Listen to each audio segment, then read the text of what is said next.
It starts here. Now. Now. Always now. In every moment, with every breath, there is possibility.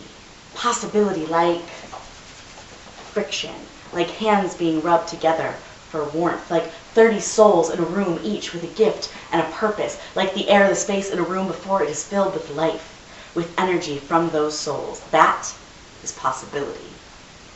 Each moment has a distinct impact on myself. Some I move past with barely a thought, and others are so important they chisel my reality.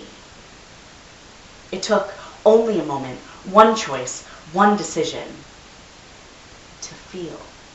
It is the bravest thing I have ever done. In every moment there exists possibility. Possibility for greatness, for happiness, for wholeness.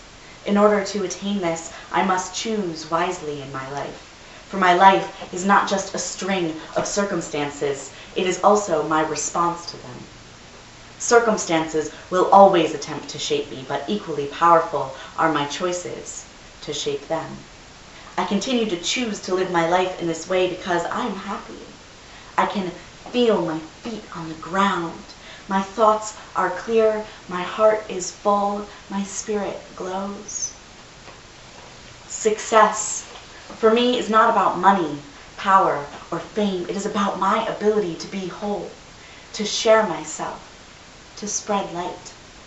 The metric by which I measure my success as a human being is unorthodox. I accept the fact that I may live my entire life financially insecure, that when I die my name will likely not be printed in books forever remembered.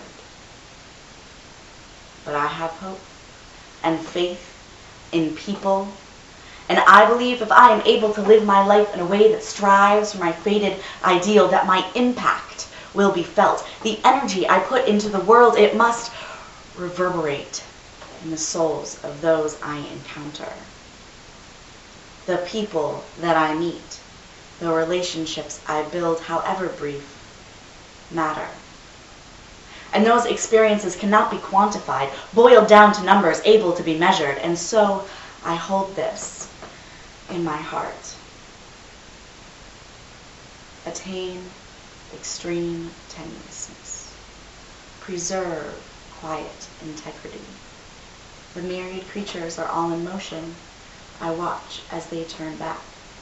The teeming multitude of things each returns home to its root, and returning to one's root is called stillness.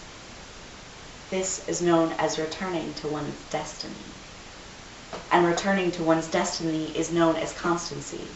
To know constancy is called enlightenment. Those who do not know constancy wantonly produce misfortune. To know constancy is to be accommodating. To be accommodating is to work for the good of all. To work for the good of all is to be a true king. To be a true king is to be heavenly. To be heavenly is to embody the way. To embody the way is to be long-lived, and one will avoid danger to the end of one's days. I write these words in the hope that they will reach whoever may need to hear them. The lessons I have gleaned from books have taught me to be the person who stands before you now, in person and on paper. Books saved my sanity. Knowledge opened the locked places in me and taught me first how to survive, and then how to soar. I want to do good, to treat my world with kindness, to share myself in the best way I can. I believe in fate. I believe in fate not as some predetermined destiny, decided path, inevitable fixed truth, but instead as an ideal. I believe in fate, by which I mean the possibility of self. My fate is not who I will be, already decided for me, but who I may be, who I can be, who I am capable of being. My fate is the destiny of my best self. And my life is a journey, an attempt to reach this ideal, to live my potential. With each individual decision, we build together our fated paths, and from that light inevitably shines out of the temptation of hate, and burned by the fire of despair, triumphant over doubt and steeled by sacrifice against humiliation, he turned at last home across the waters, humble and strong, gentle and determined. He never faltered. He seldom complained. He simply worked.